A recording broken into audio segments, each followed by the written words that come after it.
Hi, everyone. Welcome to Plant a Good Seed here on IBM TV. My name is Tish Oakley, and I'm with Earth Monkey Energies. And today we're so excited to bring our awesome guest, Dr. Seth Ware. Let me tell you a little bit about him.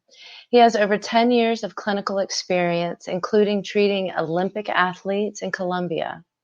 Originally from Dallas, Texas, Dr. Ware is passionate about helping people become the best version of themselves through quality chiropractic care. From providing wellness and maintenance care to helping patients resolve their health challenges and meet their goals, Dr. Ware enjoys working with all ages and educating the local community on how chiropractic can be life-changing. He's energetic, he's engaging, and values his connections with his patients and their families. When he's not interacting with patients, you can find him playing guitar and singing for local seniors and at his church. He also enjoys spending time enjoying all the Triangle it has to offer with his wife, Angela, and their 2 dogs. So I'd love to introduce you guys to Dr. Seth Ware. Hey, good morning. Hey, good morning. How are you? Doing well. Wonderful, wonderful, wonderful. So I want to tell people just briefly about how we met, if we could, before we start getting into it and what our spark, our connection is. I met you at a health fair. It was a senior health fair. Yep. And you had your skeleton there, and I knew, it's got to be a place for me, right? Somebody's going to talk about the body. You got to talk about it. Got to see what you got to say. And it's like everything out of your mouth was like, did I say that or did you say that? You know, because we were talking about the foundation of health. Yep. Is what it was all about. And what is health and what is the true foundation of health and getting to the core? Yep, that's correct. Yeah. And that's actually why I labeled my practice Foundations Chiropractic. Oh, it's reversed. Helping you have a strong foundation for optimal health and wellness, and health in America, we're not overly healthy. We're 5% of the world's population, but we take 50% of the world's drugs and, so many chronic diseases. And we spend nearly a quarter of our, GDP on, sick care, on healthcare. And it's, we're not getting, if we were spending that much money, are we getting healthier or sicker as a society? And overall, we're getting sicker. And so for me, I want to, my job is to teach, reach, and inspire as many people as possible to take care of their health and to get healthy. And I think, that's why you need to have a strong foundation for where you base your health care. It's not taking more pills, because we'd be super healthy if that's where health came from. That's exactly right. Yeah. That's 5% of the world's population, but 50% of the pharmaceuticals? Over 50%, yeah. Wow. But that's not surprising because there's so many people that we've been conditioned to turn to pills. I hate to say it, but we're conditioned for the simplicity of it. They spend over $9 billion a year marketing directly to the public. Like, we're only one of 2 countries that you can advertise directly to the public, USA and New Zealand. And they spend $25 billion advertising to doctors, to prescribe their pills. So there's so much money in having pills, to cover symptoms. And don't get me wrong, there's a time and place for medicine. There is a time and place 100%. for sure, I injured my hand one time and I had to take anti-inflammatories and muscle relaxants. Yep. So I'm definitely not anti-medication. Right. I'm more pro, let's find the cause of why your body, is having those symptoms and those things, and fix the cause, not just cover the symptoms with the medication. I always say a symptom is like the check engine light going off. Yes. Or the fire alarm going off telling you something's wrong.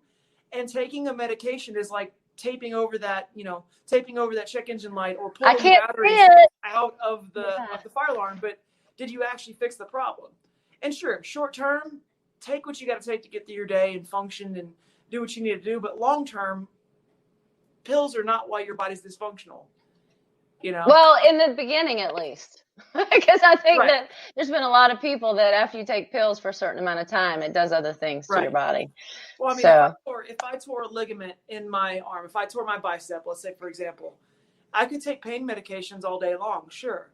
But to fix the problem, I'd have to go to an orthopedic doctor that's going to reattach that ligament, reattach the tendon and, allow my body to heal, versus just pop a bunch of pills to cover the symptoms. 100%. That's my job, is educating people over that. Which is one of the things I, just love about you, because you're not about, and I'm going to use one of your terms, rack 'em and crack 'em, right? No. You're not about just come in here, let me take your money, and you're going to have to come back every week, and I'm going to adjust you every week, right? Because I've been to some chiropractors, they're like, okay, next Tuesday. I'm like, but what the, fix this, this hurts. We got to do something about it, because we can't. That's just a philosophy. Like, if that's how you want to run, I have a saying, like, treat all my patients how you want to treat mama.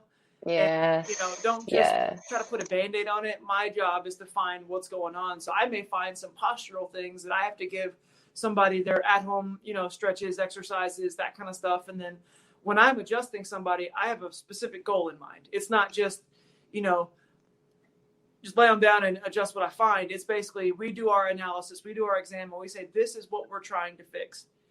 And, if you go to any medical provider, whether that be a chiropractor, whether that be a medical doctor, physical therapist, dentist, if they don't do an exam and try to figure out what's going on, go to somebody else, and go to somebody that actually can explain in words that make sense to you what's going on and why it's important. Yeah, I mean, we've jumped right on into this whole hire and, you're fired thing, hire and fire, in that we are responsible for our health. Sure. And it's our job to create our medical team, just like it is to figure out our wellness toolbox, and keep populating the tools in that toolbox, just like our medical team. If there's issues, we need to get to the root of it and find those people that listen and really, can translate those symptoms into whatever that root issue is. Right. Yeah. One of the best experiences I ever had was when I was working with the Olympic athletes down in Colombia back in 2009, right when I graduated. I worked side by side with orthopedic doctors and physical therapists. And it kind of framed my mindset of, I know what I'm good at. Like, I'm good at getting motion in the spine and getting things into better alignment to help somebody's nervous system function better. But you bet, if somebody tears a ligament and I do my exam and something doesn't seem stable, sure, go to your orthopedic doctor. Or if you have big time muscle imbalances and I can adjust you all day long, but you're not holding those adjustments because your core's weak, go to your physical therapist. And so I think in today's world, you've got to do your research to figure out, and go to the people that, hey, good morning. There's Mark. Go to the people that can actually fix the problem of what's going on with you. 100%. Well, hi, Mark. Welcome. Hello. I was just checking y'all out and everything. Great conversation. I was actually just thinking about the things that your guest is doing and all of that, because it's such an important thing that we've got going on in the world right now, because as we know, a number of folks are starting to get back into their athletic environments, whether that's football, whether that's basketball, whether that's a number of other things that are now going on, because the athletes are trying to get back into the world of performing, even if they're not performing in front of crowds, but they're trying to perform for us, whether that's the NBA. I was actually watching one of the games yesterday, or the NFL. So definitely, I know that chiropractors are very important. I actually remember when I had an experience with one myself, and I wasn't even an athlete, but I was actually traveling with my brother, and he got into a fender bender, and one of our local chiropractors did that whole cracking thing, and definitely helped heal me and everything. So I definitely remember that. But I was wondering if our guest could talk about the importance of chiropractors and other folks in that industry to our professional athletes, because I have noticed that there are a number of them, even now, that are trying to get treatment. And unfortunately, I don't see enough of the medical staff in some of these places. Yeah. And you think about it, like, everybody has stress on their bodies, whether it be a car accident, whether it be having your body perform at a high level, being an athlete. You're pushing your body hard, and it has to adapt to those stresses. So whenever you say, and that's actually going back to why I got into chiropractic. I was a basketball player, and at 17, my back was so tight I could hardly tie my shoes. And it was due to falling on the court. It was a stress. It was a physical stress on my body. And a chiropractor, I was taking a bunch of pills, and it wasn't fixing the problem. I was taking a bunch of Tylenol and doing all the stretches. And then a chiropractor helped me get better. Because he got me moving right. He got my alignment better, because I had a curve in my spine that shouldn't have been there.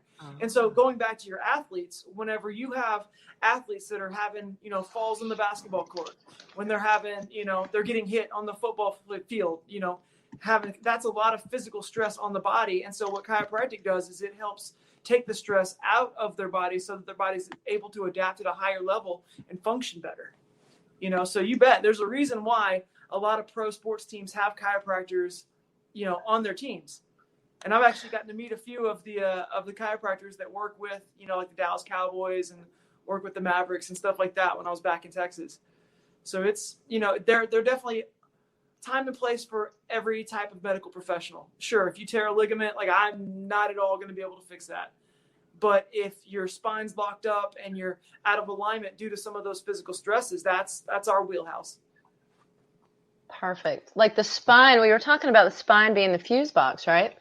Yeah. I'll show you kind of the behind the scenes here in my practice. So I use a few posters to educate, because one thing I love is patient education. Oh, can you see me? There we go. Yeah. So this is an analogy, the way what's your function? So your brain sits up here and it's protected by your skull, and it sends those signals down the spine to every organ, cell, and tissue via the spinal cord. Well, where they exit, those are like the fuse boxes. So let's say you got in a car accident and you had a whiplash injury and you damaged, you know, the upper portion or the lower portion of your neck. Anywhere those nerves go to, you know, for example, the nerves at C5 go down into the shoulder, C6 go down to the arm. So if I have a patient that's saying, oh, doc, I'm having pain in my hand, check my hand out. Well, my first thought is, okay, where's the compression on those nerves coming from? And so wherever you blow the fuse in your body, that can affect and lead to the different symptoms, wherever that nerve goes to. And so this is an analogy. The spine is like a fuse box. And so whenever you damage those nerves, it's going to affect wherever that nerve goes to. Right. Now, let me ask you this. What about when people have like surgery on their spines and get like, I want to say fake vertebra and stuff? How does that affect the structure of your spine? And I mean, I know for some folks you have to do that, but for sure, what happens to the nerves? How do they ensure that the nerves continue to move through those, you know, those false? Yeah. And I've actually had to refer patients to an orthopedic doctor to have surgery if they were just too far gone and their spine had degenerated enough, you know, to where chiropractic can help to a point. Obviously, you know, when you have surgery like that, it's a little more invasive than something more natural like what I do, but there's a time and place for everything. And, you know, as a chiropractor, that's why I do my examination and I do my consultation. So if I have somebody I have quite a few patients that have actually had spinal fusions in their spine. And so you can't work on those areas. You work the areas above it and below it to help relieve the stress that may be compensating due to the immobile area that they have in those spots. But there's a reason why they fuse those segments, you know, and it may be they have a really bad disc herniation or trying to get pressure off the nerves if it's unstable. Like I've had patients to where they get in a really bad car accident. I do my exam and we take some x-rays and you see that segment is moving way more than it should. Well, if my job is to put motion into the spine and get things into proper alignment and the thing's already unstable, then I'm not going to be fixing that problem. You know, that's right. More of like your orthopedic doctor. And then whenever I see them after surgery, then I'm going to stay away from that specific area, but work the other areas that still, you know, may have stress on them and need to get those areas moving. So that's why you do your exam. That's why you know, figure out what kind of stress the person's had up to that point, and you go from there. Gotcha. So like if somebody does have those pins or the false vertebra in there, then it's potential that the rest of your spine could still deteriorate, which I want to talk about that in a minute too. Mm-hmm. But the rest of your spine could deteriorate, but those sections don't deteriorate. So then you really could have a whole kind of, I want to say a whole mess going on there. Adjunctive calcification is what the medical term for it is. Okay. It means if you've got an area that's fixated, the areas above it and below it are going to have more stress on those areas. Therefore, they're going to wear out faster. I always say degeneration in the spine is like calluses. It's your body adapting to stress. So if I go through and I, you know, take an x-ray on somebody and it's not old age, because if it was old age, all the vertebrae would wear out equally at the same time. Right. Mm-hmm. Usually it's an old injury that didn't heal properly, and then the biomechanics were off on that segment, and then it leads to the degenerative changes that you see. And I say it's just like the calluses on your hand. So if I had somebody that had stress on their hand over time and they were working with ropes, for example, I could see the changes in the body trying to adapt to that stress. Okay. And it's your body's way of expressing, that stress, over time. So you might fix the area that was hurt, but in 20 years, so let's talk then about taking care of your spine, right? For sure. Because we definitely know that it can deteriorate for a lot of reasons. But so what kind of advice do you have for folks? Like, you've already told us some, like, if you don't have the core strength to sit up straight, you need to go see a physical therapist or somebody to help train you with your core strength and whatnot. But this, for general folks, how do we take care of our spine? I mean, what are we supposed to do? I go back to a dental analogy with that. So dentists have done a really good job of explaining how to brush your teeth and floss your teeth, things that you can do to maintain your teeth over time. Exactly. You don't only go to a dentist whenever you have a cavity. You go to a dentist to help prevent that. And so for me, it boils down to good range of motion, and it boils down to good alignment. So a few practical examples that I give my patients is, if your head is supposed to be over your shoulders and you're looking around all day long, oh gosh, and your posture's terrible, find somebody that can assess that. For me, that's one of the big things I work with is I give patients, head retraction exercises where they're pulling their head backwards. I do like foam blocking, where I'll give them a foam block to take home with them to do something every day to help maintain that curve in their neck. And I always say it's like brushing your teeth or flossing your teeth.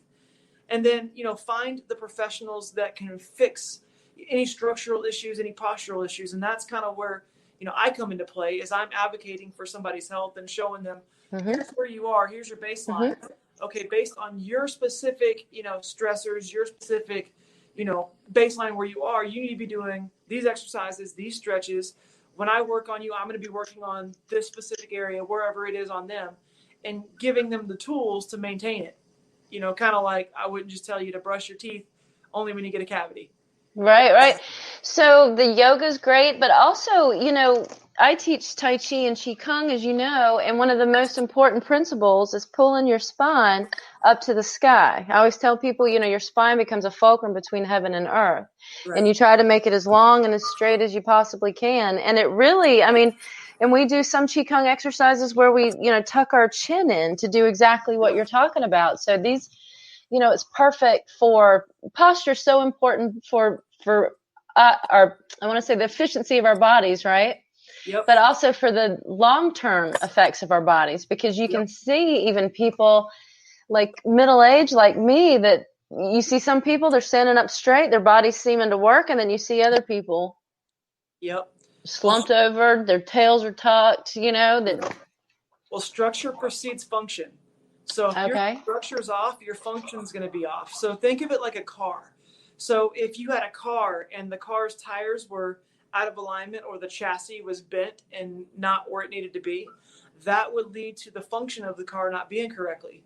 So a practical example with our human frame is I have a lot of fun with my young athletes and my football players and stuff like that. And they're like, Doc, why are you so concerned about my head sticking forward, my posture scans? And I have them actually, I have them sit up tall, like you're doing with your people, and have them raise their arms up over their head. And then I actually have them stick their head forward, like they're on their phone or on their computer, and lift your arms up as high as you can. Oh, you can't do it? You can't do it. Your arms don't go up as high. So wow. Structure precedes function. So if I a young athlete coming in that's on their phone all day long, if they've maybe had an old whiplash injury or something and their structure's off in their neck, eventually that will lead to their arm motion not being able to function the way it needs to. And so that's an injury waiting to happen. And so I always tell them, we need to fix this even before it becomes painful, because your structure's off, therefore you can't function the way you were designed to. That's vital. Injury waiting to happen. Because even when we're not talking about the physical structure of the body, I've had a lot of conversations with internalists that say that, a lot of the diseases that we face, a lot of the issues we face in our 40s, 50s, 60s, 70s, 80s, 90s start in our 20s and 30s. Exactly. So it's functional as well. If we don't have that posture and if we don't take care of our flexibility with our spine, right, so that everything can move, then yes, you're going to have shoulder issues. You're going to have neck issues. You're going to have lower back issues. You're going to have a mess. In other words. It's now expressing all that stuff later on. Like you can adapt for so long when you're younger, and the older you get, the less you're able to adapt. And so, when you get your structure assessed and you get pressure off those nerves, your body's better able to adapt to those different stresses, whether it be physical, chemical, emotional stresses. And so it's just your body expressing when things are dysfunctional. Check engine light. Yeah. So, yeah. It's important. Health is not how you look and how you feel. Health is how you function. I mean, how many people knew somebody that looked good and felt good, and then they went to the doctor and they got diagnosed with heart disease or diabetes or, cancer, even though they looked good and they felt good, So I think the community, we should have more of a healthcare system that takes care of problems before they have an issue versus a sick care system that just deals with symptoms all day long. 100%. I love the Chinese. I was told years ago in China, they only paid their doctors when they were well. Yeah. Because if you got sick, then they've missed the bucket. Because the whole point is to take care of this vessel, right? Not to let it keep falling, because it seems like every time you get sick, then there's always that either chance of recurring. And you're saying that's the same thing with spinal injuries, right? That if you have an injury, then that's going to be a weak area for you potentially. And the area you just told us above and beyond and underneath that area is going to be a weak area for you to watch for the rest of your life. Yep. Everybody's got structurally, kind of based on their DNA and their genetics, areas of weak spots with your body. But you can also strengthen that through, finding the different providers that do the things that, can help your body function right. And I always go back to your health is your responsibility. Yes. My health is my responsibility. The best example I can give of that is my old office manager, Miss Kathy. She was diagnosed with cancer and told she was pregnant within a week of each other. They gave her 6 months to live. And she is still alive today, 31 years later. That's awesome. Not even in remission. She still has cancer, but she is meticulous. I'm telling you, meticulous about who she hires and fires for her medical team. She has her oncologist, she has her physical therapist, she has all the different providers, and she's fired more doctors than I've even known. Just because if they're not putting her health first and they're not talking to all the other providers, she's like, nope, I'm not dealing with this. This is my responsibility. And she's amazing. Well, that's what I think that's a big part of what it's going to take to revolutionize our healthcare system, is for people to quit being victims and just accepting whatever people want to give them and do exactly like what Miss Kathy's doing. Right, and, exactly.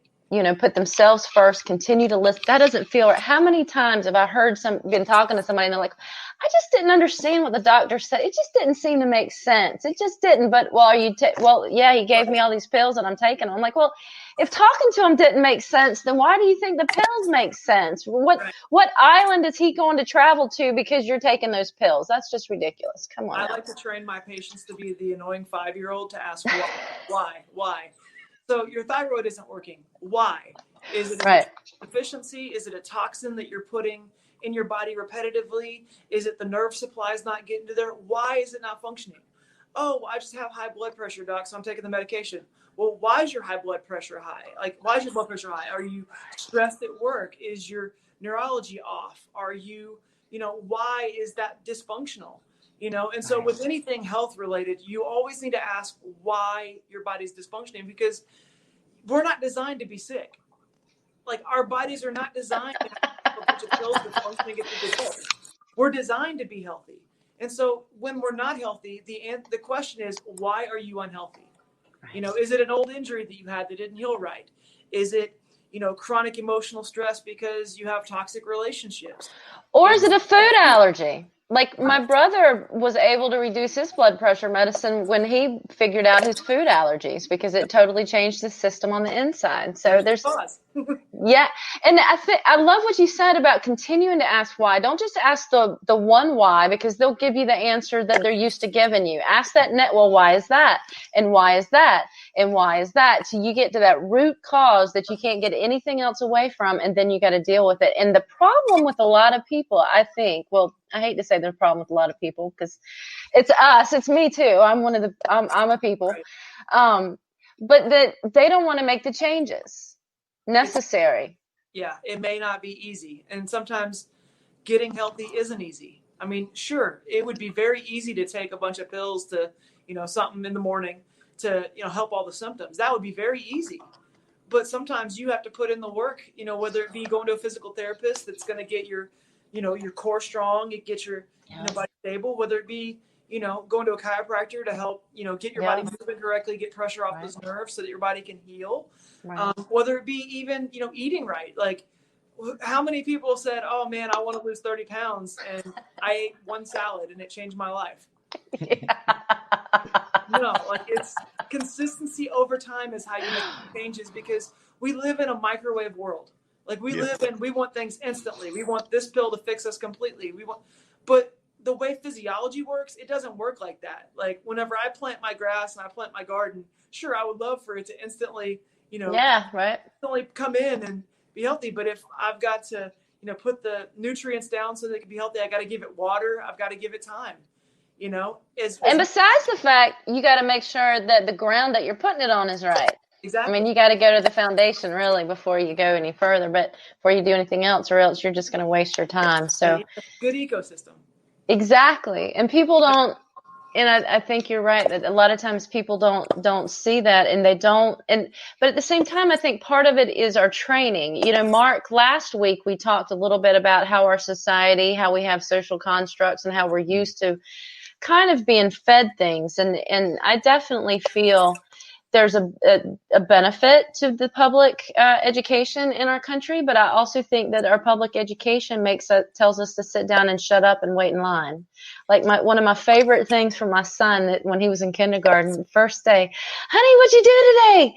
Waited in line.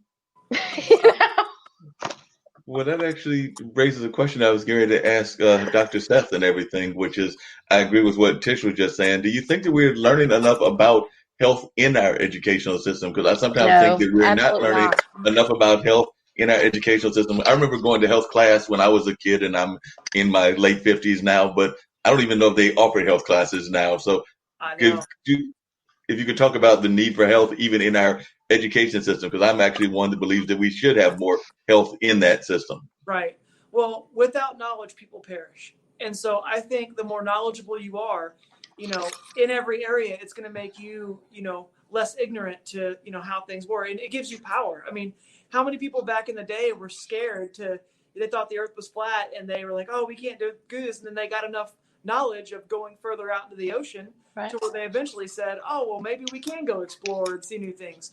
So with knowledge relating to your health, I think it boils down to just not accepting status quo, not, questioning, asking those why questions. And I definitely think in school, I mean, I haven't been to elementary school in a long time, and I've got a son on the way, so I'll probably learn those things pretty soon about what it's like in the schools. But I definitely think, where's the incentive and where's the money coming from? If you've got a lot of money behind, pharmaceuticals, then you're going to have a lot more weight to be able to educate. There's a reason why they spend $25 billion a year marketing to doctors and $9 billion a year marketing to the American public, because that, when you say that enough times, like, ask your doctor about this, ask your doctor about this, you're conditioned to think health comes from a pill. And I think when more people wake up and realize health doesn't come from a pill, it comes from, your body working the way it's supposed to, whether that be getting proper exercise, whether that be you getting proper nutrition, whether that be you getting proper connection, with that nervous system from your brain down to every organ, cell, and tissue. And I think, the more people you connect with that are able to teach you how the body functions, totally. That's where it comes from. And that's why I'm passionate about, I tell any of my patients, like, if something doesn't make sense, ask. Like, I'm not a mind reader. Like, I'm going to do my very best to educate you. If something doesn't make sense within my field, doctor in Latin means teacher.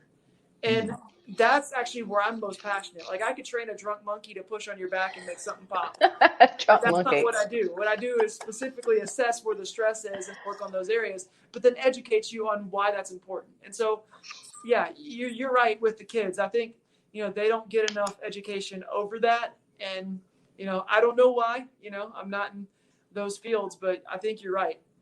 But I think too, it comes from the home. And if the parents lead, we all know this, and Dr. Seth, you will learn this if you don't already know it, that kids follow your example. Have y'all seen, this is just an aside, and it's crazy because it makes me laugh every time I think about it, but there was a mom to a grown son saying, do this and put it on your chin. And they were like, right here together, put it on your chin. And he kept doing this. And she even laughed in his face, and she was dying laughing. He's like, what's funny? And she was like, your chin. My point is that kids follow your example. People, to a large extent, follow your example, not your words. So my point is, if the household needs to be healthy, and that brings it back to, people have to have ownership and take responsibility for their health. When you wake up in the morning, how do you feel? You feel great? You want to get up, get that day going? Right. Or you feel like you got to get coffee. I got to tell you, I'm so tired. Now, I'm not a coffee drinker, obviously, with what I'm going to say next. But so many people, it's just common. This is what I have to go, and some of them are funny, grow up coffee. Now we're good, all these other things. But to me, that's an issue if you have to have coffee to get yourself going in the morning. Yeah, and it's showing your body's not expressing itself the way it needs to, whether that be low energy, whether that be, headaches or migraines or whatever, like the symptoms are, it's telling you something's not right. And so my question is why? Right. Why is that? Are you not getting proper nutrition? Are you deficient in certain supplements? Are you not investing in yourself and doing things like meditation, things like that? Like, we're not designed to be sick. We're not designed to be dysfunctional like that. And if you are, why? Are you not expressing nervous system the way it's supposed to? Like, or is it a mental, I hate to say it, or is it a psychological issue that you're not, taking care of what you need to take care of? And so it's coming out in your body, because I've always felt that things, they manifest in your energy body, or they're in your energy body, and then they manifest in your physical body. Yep. So when I teach Tai Chi and Qigong or give Reiki treatments, it's all about the energy. It's all about moving the energy. It's all about keeping everything open and moving. And what that does for people then is the sensations that they feel and how they can get in tune with their body, which is vital, because what we're talking about, they don't realize until something's screaming at them in pain. They don't start to feel that little tingle, or why do I feel kind of funny when I shift my weight to this side, or why can't I do this on this side? Right. They, until they do something like Tai Chi or Qigong or yoga or Pilates or, just basic meditation, they can't get in touch with those early signals that your body gives you. Yep. If you can listen right then and there, like finally, I'm going to bring my son up again. He's finally getting to the point that he's had asthma in his life. So he's finally getting to the point that as soon as he feels a little bit of tight, a little bit of something, we're starting to do some Qigong exercises and do some other things to get those lungs to open back up. You listen to the early. Proactive versus reactive. Totally. 100%. I think too, like, going back to your energy relation, I think of us as like rivers, so if you're having a good flow of energy and good vibration, your body's expressing itself at 100%, versus if you have some sort of interference, in that nervous system that transmits those electrical impulses, then you're going to be like a tiny little stream that's not expressing it right. So where's the block? Is the block coming from emotional stressor? Is it coming from a physical stressor, or even like a chemical stressor? Because if you have those three different stressors, you're going to be a tiny little river expressing yourself like a big free flowing river. And I'll tell you, when I do Reiki on folks, if they're on medication, I feel like there's a little bit of a blockage, because it's not their true energy from their there's this this drug is doing something to them. So it's a different kind of animal. And again, I just love talking with you about, people listening to their bodies, owning their bodies. Your body, your check engine light, you have to listen to it. You have to honor it. You have to obey the foundational concepts that your body needs. And there's a certain extent that I think different people need different things at different times. Don't you think? Like the way we manage our bodies, it depends on what season we are of our life. Yeah. I mean, that's, there's certain things you need all the time. There are certain things that you may need more at different times of stress. Mm-hmm. Obviously, if you're, under a lot of stress, whether it be the holidays, whether it be, then sometimes maybe you need a supplement more to, make up for that. I have patients, if they're really stressed out at work, and I say, if you're running in that red, you're just always wound up, maybe you need to meditate more. Maybe you need to learn to calm your breathing down. And I think identifying whenever you're, in a stressful situation, whether it be a chronic stress, because we're designed to handle stress, short term. Basic. Physiologically, we're designed to be under stress 3 days a week, like about 15 minutes at a time, 3 to 4 days a week. Like back in the day, the caveman would see the tiger jump out, and then your eyes would get big, your heart rate would go up, and you'd run away from the tiger and then go back to, hanging out with your friends.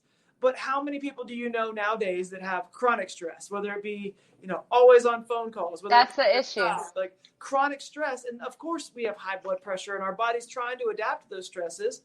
But, I think I told you this, but I always say your health is like you're wearing a backpack and treading water. And so for every stress that you have, it's like putting a rock in that backpack. So let's say, for example, you smoke. That's a chemical stress. That's like putting a rock in the backpack. Okay, let's say, you've got a bad relationship, that's an emotional stress. And then let's say you slip and fall down the stairs. That's a pretty big physical stress.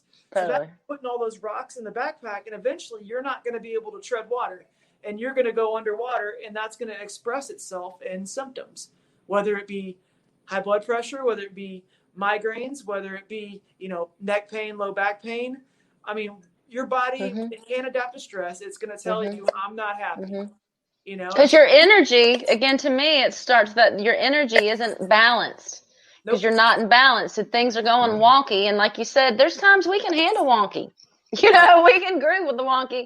But then it becomes, if we can't regain that balance, just like your wife is about to go through one of the wonkiest parts of her life, And eventually, though, but I know you, and I know you're going to help her balance that, back out to where then she can be 100% for herself, for you, and for your child.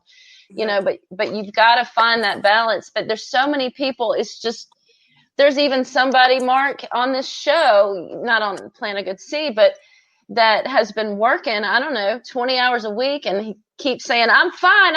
It's good. Well, guess who's sick now?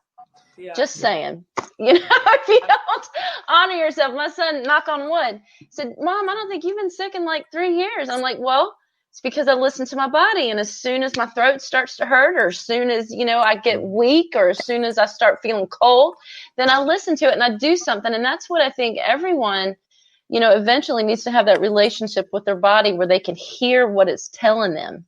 For sure.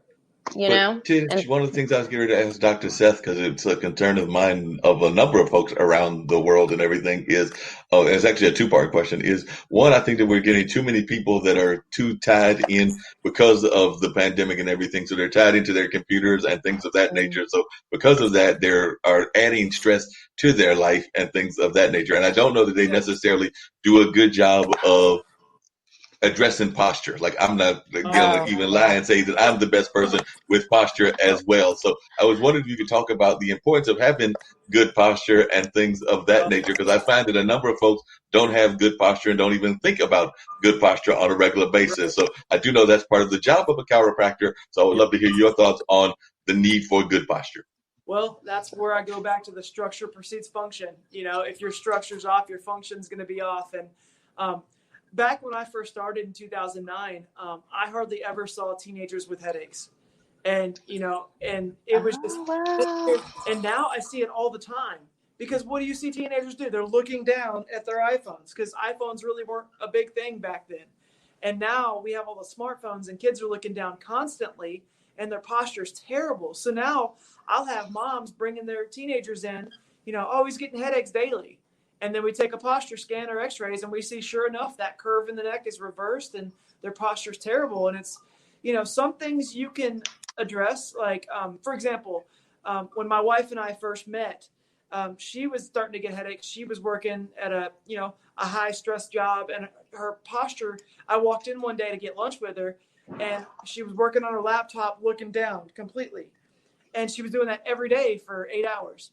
And I was able to, address her ergonomics and put some, books and stuff underneath her computer to where she was looking straight ahead all day long. Right. So that actually helped, instead of 8 hours looking down, she had better posture throughout the day, which helped her body function better and took stress off of those muscles and off of those nerves, and so her headaches got a lot better.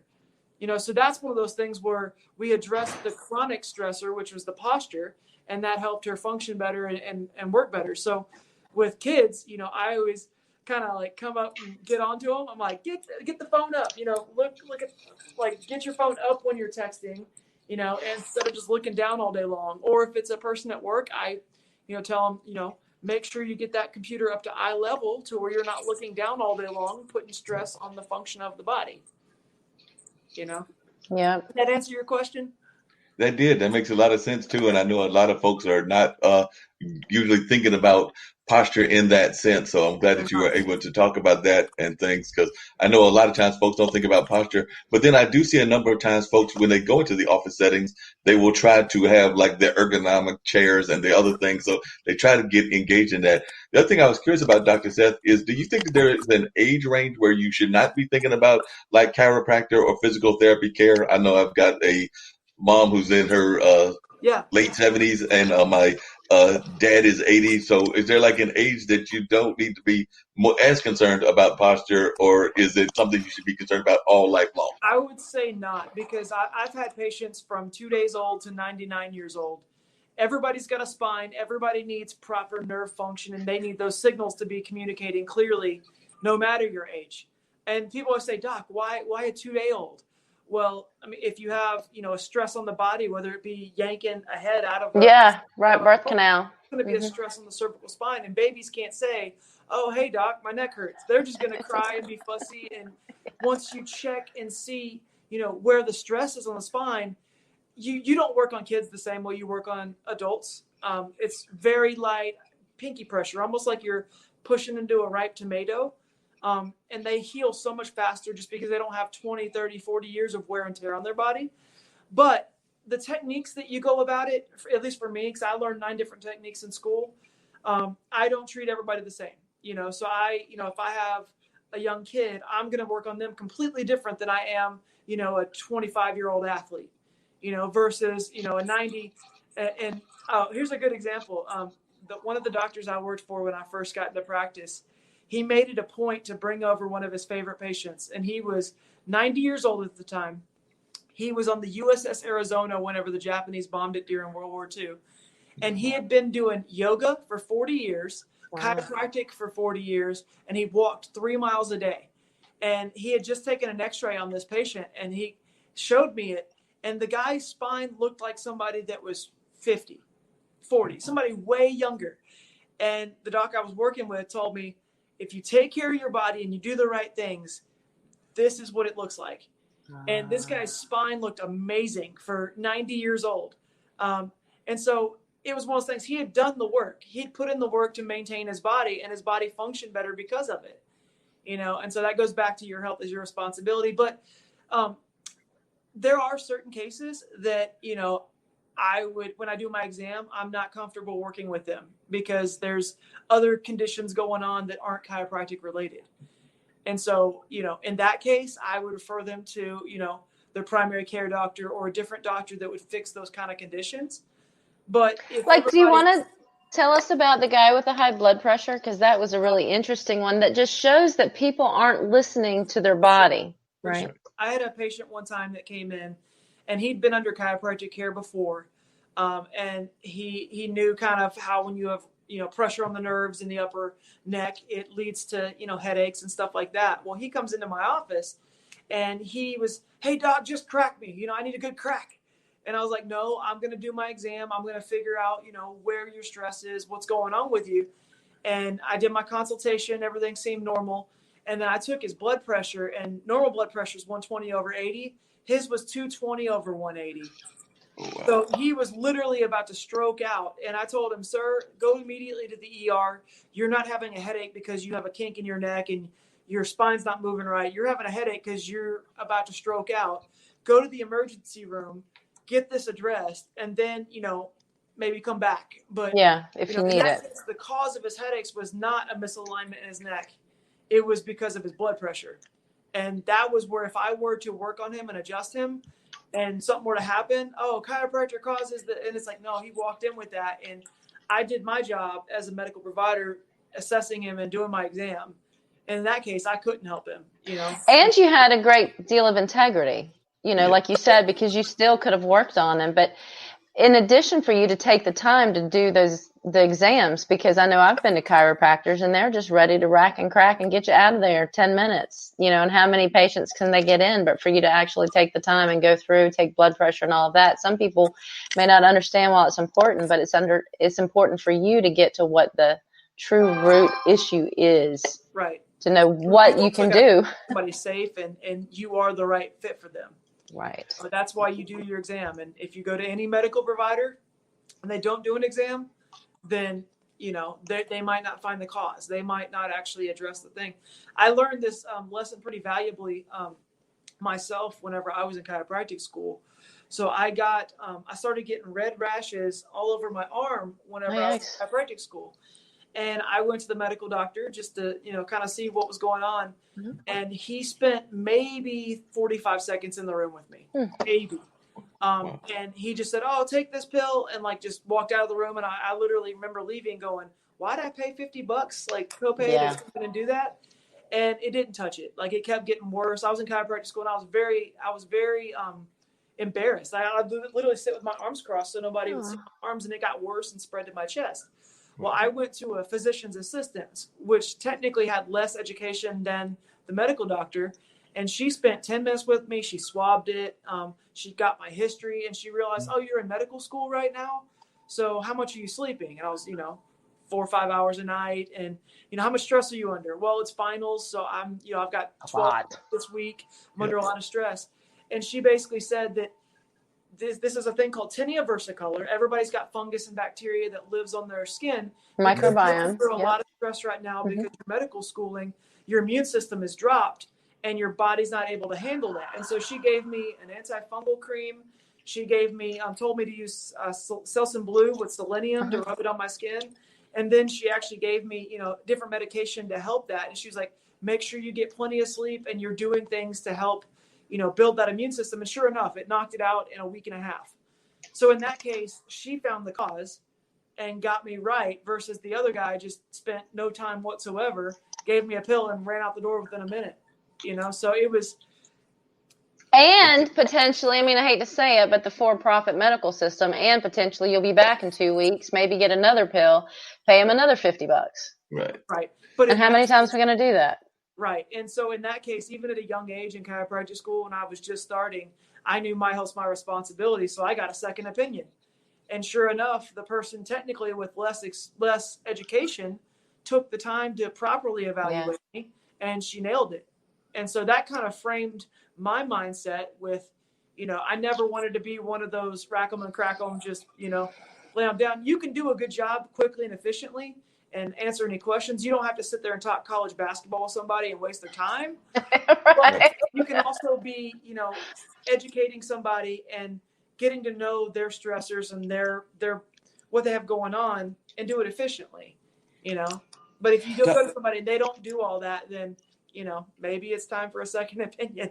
Yeah, Dr. Seth, speaking of that, I was just wondering if you could talk to folks, because like I said, I had the pleasure of going and actually know this gentleman because he's one of my derm chiropractors. But if you could talk to folks about when you think somebody should go see a chiropractor, because I think that too often folks wait till the accident happens, the fender bender or whatever, and that's when they go to a chiropractor. But I'm thinking that you probably need to see chiropractors more often than that, and there might be times in your life that you need to see them. So when do you think is a good time to see a chiropractor, and what kind of recommendations would you give to folks in order to come to a chiropractic practice? I would say, if you want to function at your highest level and you want your body to work right, it's important to get in even before you have pain and get evaluated, because like I said, a prevention, if you're preventative and you're preventing something from becoming an issue, it's a lot easier to treat than if you've had something for 40 years. Yep. And I even address that when I'm designing my treatment plans. If I've got to retrain your body over 40 years of, an old injury, that's going to take longer to fix than somebody that, has doing pretty well and they just had a quick injury, and then everything's still structurally pretty much where it needs to be. So, I mean, I would say if you're wanting to function at your highest level, I mean, whenever I worked with Olympic athletes, we weren't there for pain. We weren't there to treat pain and symptoms and all that. We were there for better function. Nice. And the better your body moves, the better your alignment, the better that nervous system works, the less likely you are to be injured. And so I would always just say, some things are pretty obvious. If you look in the mirror and your head's all sticking forward and one shoulder's higher than the other, you may not have pain, but your structure's off already. So it's always important to get evaluated. So I would say anybody that wants to function at their highest level, go get checked out, even if you have pain or not. I mean, obviously the public knows, okay, if I fell down the stairs or, if I got in a car accident, they kind of know those cases, and those are, pretty traumatic events that you definitely need to heal right after. Right. But it's important to, get ahead of that curve, Let me ask a totally different question, and one we haven't talked about yet, Dr. Seth, but it's something that I'm curious about. Now, let's talk about chiropractic care in the United States versus chiropractic care in other countries. Okay. Are you aware, is there the same, like, I remember years ago there weren't a whole lot of chiropractors, and then now there seems to be quite a few, honestly. Right. And so I'm wondering, in other countries, is chiropractic care part of their overall health program, or is it more of an American? Where are we at with chiropractic care across the board? Well, other than Colombia, having never practiced, in other countries, I don't know some of the legalities and all the stuff, but I do know there are chiropractors all over the world. Australia, England. I mean, obviously I practiced in Colombia for a while, South America. Mm-hmm. I don't know, how much schooling you have to get into those different areas. And if it's true chiropractic, but I know in certain countries like England and Australia and, Colombia, it is, chiropractic, but I mean, I can't really speak to that very well, having only practiced in America, but I've got friends that have practiced in different areas, and I don't know to what extent they had to go past certain, boards and that kind of stuff. I don't know, what that entails, just because I've never done it. Or if it's real similar to the things you do. I guess it would be, wouldn't it? Yeah. Because the spine is the spine. The spine is the spine. Different areas, you have different things that you can do under your license. So when I practiced in Texas, there were certain things that I can do legally because the chiropractic board in that state, they had, put it in their statutes and you were legally able to do those things. And then like in North Carolina, there's different statutes that you can and can't do depending on the legality aspect of it. So I'm not sure, I think in England, you can't take x-rays, stuff like that. Oh, wow. In the US, you can. So there are certain guidelines that you have to work within based on where you're practicing. But to what extent, I don't know, because I've only practiced in, Texas, North Carolina, and Colombia. Cool. And one other thing that we talked about earlier that I don't know what it is. Let's talk about the Y strap. What is that Y strap that you and Wynn were talking about before, Dr. Seth? That is a very specific way of decompressing the spine. Okay. So compression is the worst force on your spine. And the way I make that analogy is, I mean, you've known people that get in a car accident and they're going 50, 60 miles an hour and, they strain the muscles and stuff like that, but they don't break their spine. But then you see somebody that gets in they jump in a 3-foot pool and compress their spine and they break something. Well, compression is the worst force on your spine. Well, the Y strap, and let me just grab it. I'll show you. Okay, cool. We're going to get a display of equipment like this. That'll be a great thing. Mark, we should have been there to have it. We could be the guinea pigs. Yeah, the Y strap is a technique that I use after I've identified like specific stresses. I'll get certain areas moving. It's the way I usually finish my adjustments. I'll put this around somebody's neck and then just decompress. And it helps uncompress your spine. It helps relieve tension and just get pressure off those nerves and just open things up to give your body space, to give those nerves space. So it's just another specific way of taking tension and stress out of the spine and the nervous system. Because the head's heavy, right? I mean, besides the things that happen. Yeah, the head usually weighs, with most people, between 12 and 15 pounds. Right. And you get really compressed, and so it's just a good way of opening things up. Right. So what's the most stressful athletic job that you've had to deal with? I'm imagining it would be football, but then I've also had a friend that was a diver, and they had to deal with a lot of chiropractic injuries as well. So since you've dealt with athletes, what's the most stressful athletic job that you've had to deal with? You mean like an athlete coming in that was repetitively Right. injuring themselves? Yeah. We worked with a lot of soccer players in Colombia. I've had NBA players. I've had NFL players. I mean, everybody's got their specific types of stresses they put their body under. One of the ones that was memorable to me when I was in Colombia was power lifters. There was one that we would set up in the gym and we would treat him, and he would literally go over and be deadlifting, 600 pounds and come lay on our table and then, go back to lifting. So it was like a repetitive stress in the body. But yeah, it just depends on the sport. Obviously, football's pretty stressful with just the head trauma. Don't lead with your head. Right. Dancers, actually, when I worked with a lot of dancers when I was in retreat, and he would literally go over side by side with like some of the college athletes that were near where our clinic was. Mm-hmm. Dancers, especially ballerina dancers, they would mess their ankles and toes up really bad. But every sport has its specific types of stress, on the body. And so that's why when I do my consultation and my evaluation, I'm trying to assess where, what kind of stresses that person specifically is having to adapt to, whether it be, collisions on the football field, whether it be falls on the basketball court, whether it be, standing on your toes, ballet dancing, you kind of learn what somebody's having to adapt to and then where they may be carrying different stresses on their body based on what they're doing.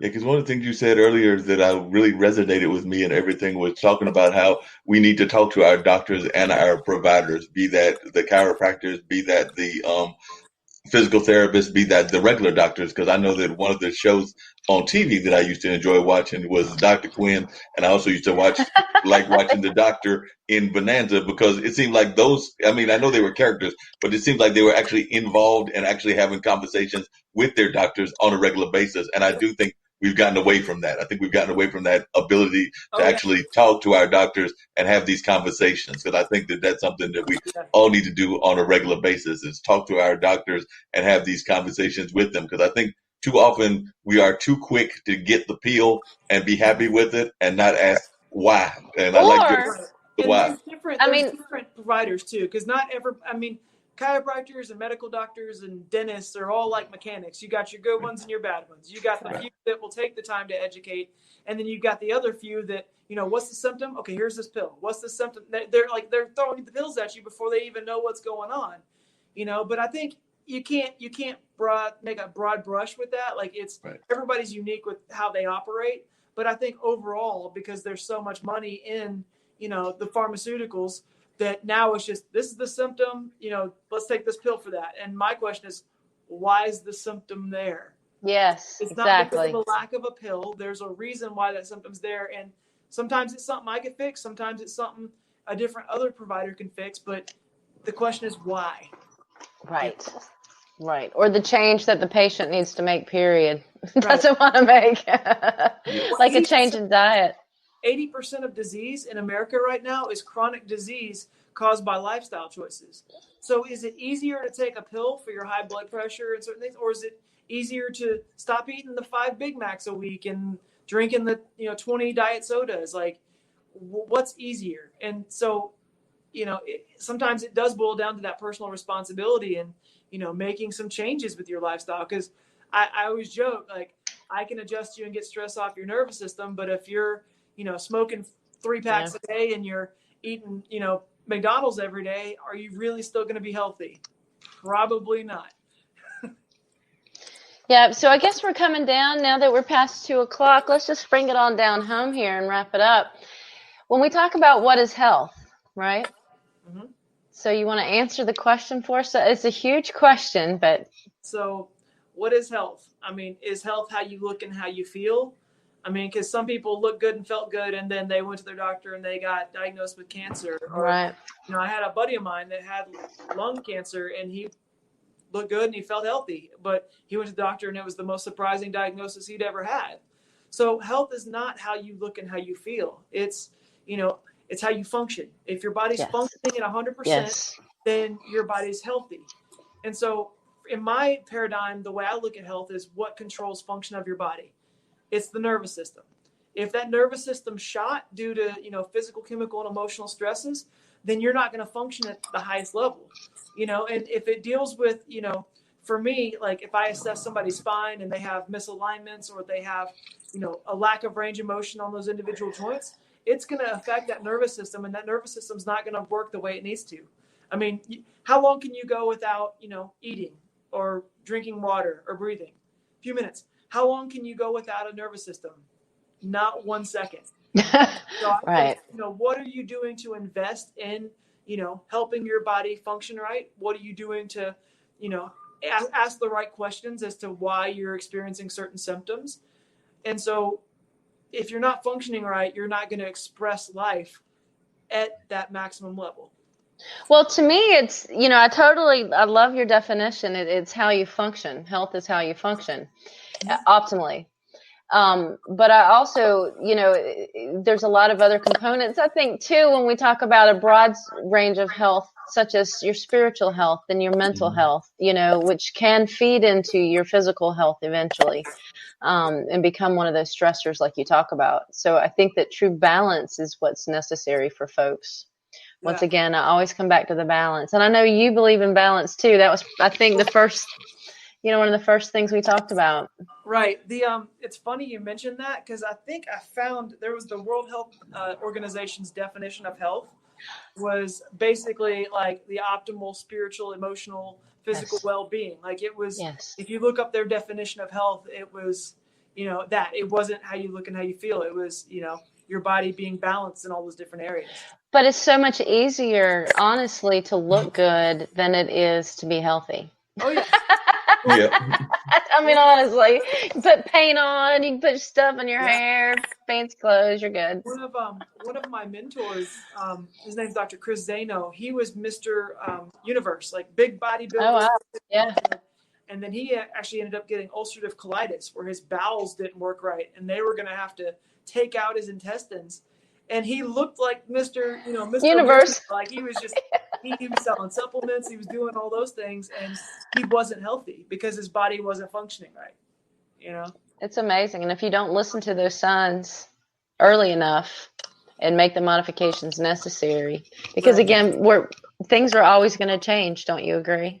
It's the only constant. Things are going to change. Yeah, for sure. Yeah. Well, think about it. The stresses that the humans had to deal with 200 years ago are vastly different than the stresses that we have nowadays. I mean, nowadays it's more posture related because of the computers and technology versus 200, 300 years ago. It was, you were lifting heavy objects because you didn't have anything to help you.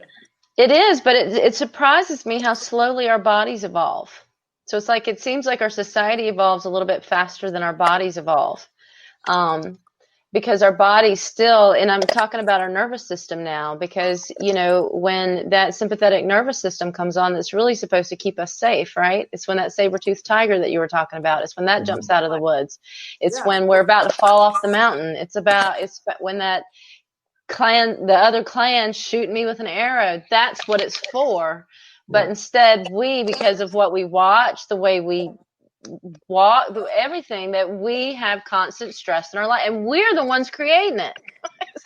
For sure. It looks like the doctor's got a good idea because he's showing us balance, and I'm seeing the balance thing behind us, and it seems like that's what we need is the balance. Because that's one of the questions I was going to ask is, I think that too many folks are thinking that we can't be balanced in this crazy age that we're living in with the pandemic and everything else going on. But it seems to me that both Tish and Dr. Seth would argue that we are facing a crisis in the world, but we can, as individuals, work on being balanced. And definitely that's something that we should work on, is being balanced even in the midst of this craziness that we're in the middle of with the pandemic. Was that a correct assessment, Dr. Seth?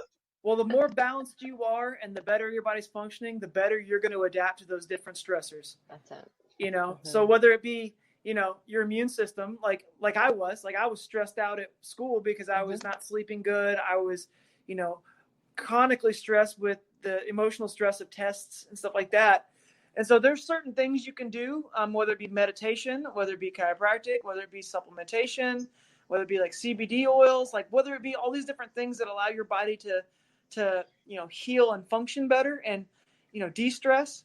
That's going to allow you to adapt to those stresses better. And what I was showing you was, in your nervous system, like you have your gas pedal, which is your sympathetic nervous system. Yep. And then you have your parasympathetic nervous system, which is your rest and digest. Well, you can't be in both at the same time. Whenever you're high, running from that tiger, whenever you're chronically stressed, you're not going to be able to rest and relax like you were designed to, which can lead to, different symptoms. Where you have a balanced nervous system, you have good energy, you're resistant to infections, you're mentally alert, versus if you're, unstable nervous system, that can lead to headaches and seizures and stuff like that. And, so it all boils down to that nervous system and your ability to adapt to those stresses. And obviously some stresses are bigger than others. If you jump out of a plane, your parachute doesn't open, that's a pretty big physical stress. Versus if you have, repetitive, bad posture, that's a stress, but it's not as intense as, that other stress. 100%. But it can feel after 20 years of it, though, man. It's like, give me that 5 seconds of jumping out of the airplane. Well, Dr. Seth and Tish, y'all can have jumping out of the airplane. I'm not trying to get out of anybody's airplane, jumping out of it. I'll stick her here on the earth, so I won't go for the jumping out of the airplane. I'll leave that to you two if y'all want to do that. Very, very extreme example. For real. Well, wonderful. Thank you so much, Dr. Seth, for being part of our show today. Let's tell people how they can get in touch with you if they'd like to. So you have a website, right? So the best way to get in contact with me is just go into my website, foundationschiro.com. I've got some educational videos on there. My goal is to actually have that be kind of the hub to where, if you wanted to schedule an appointment, you could schedule it through there. And then I'm actually starting up a YouTube channel to where I'm going to become my job is to teach, reach, and inspire people. And so education is huge. And so I've actually invested in some video equipment. I'm going to be, pumping out videos. You can also connect with me on our Foundation's Chiropractic Facebook page. I, post stuff all the time there as far as education. You sure do. And it's wonderful. Yeah. And that's, I'm empowering people with their health, yes, whether it be a positive quote or whether it be, teaching you how a certain part of the body works. So I would say Facebook, the website, those are the best two. And along those same lines, and then I'm going to ask Tish who we've got on next week, but along those same lines, we are a global network here on IBM.TV. So I'm assuming that folks from around the world can reach out to you, even though you're based here in the Triangle area, but definitely you are open to having conversations with people from England, Australia, and wherever else folks might be watching from. Yeah, it's always worth a conversation. And I love, answering questions and teaching people what it means to be healthy. And, and if physically I can't be in England or I can't be in different areas, but I've, got friends in those areas and people that I trust. And I've had patients that move, different areas. And I'm like, let me find somebody in your area for you. Let me find somebody I trust that's going to do things the right way. And if you want to get checked out, if it's not me, then I'll find somebody for you. So that's definitely important. Sounds great. You know what questions to ask other doctors. Oh yeah.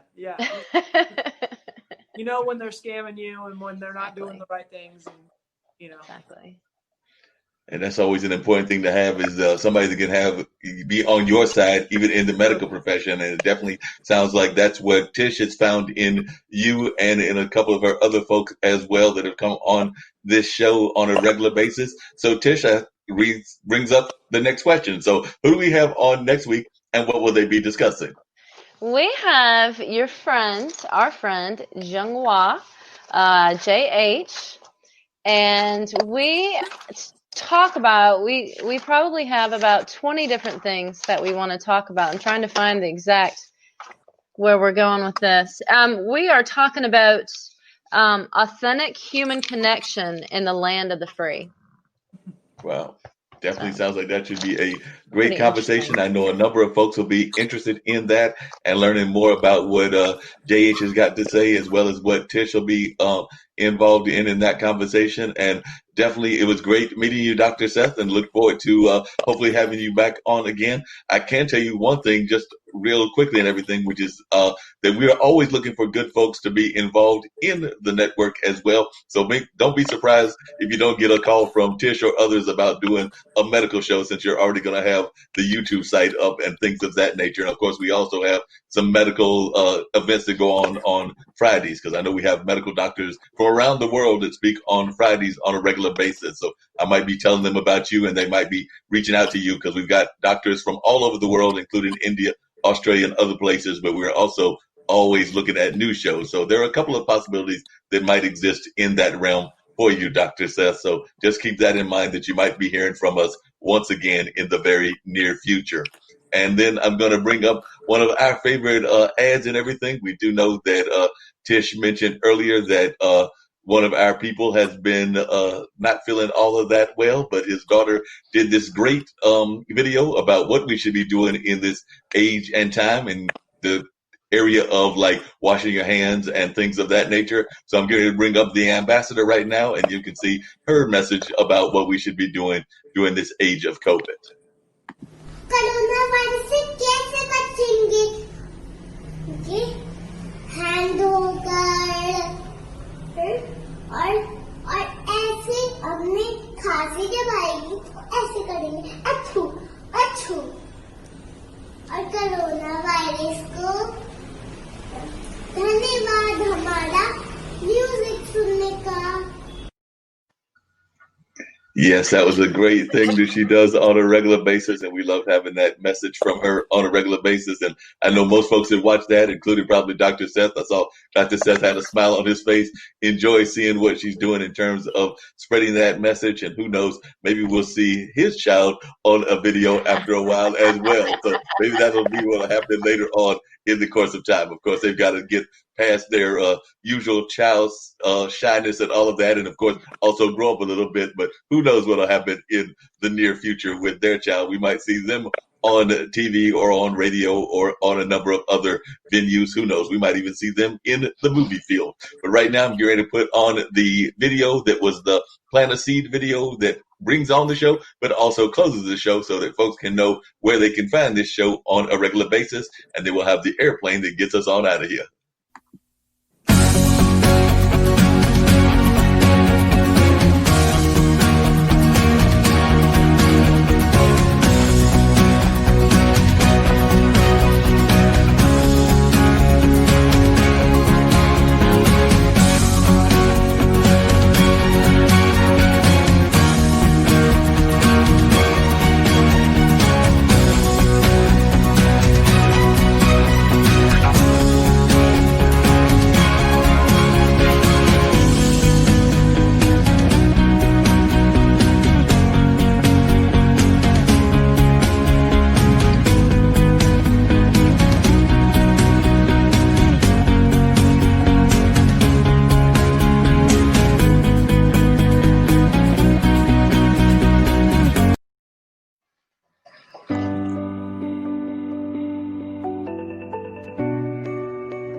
I didn't. For viewers just tuning in, Are we still live?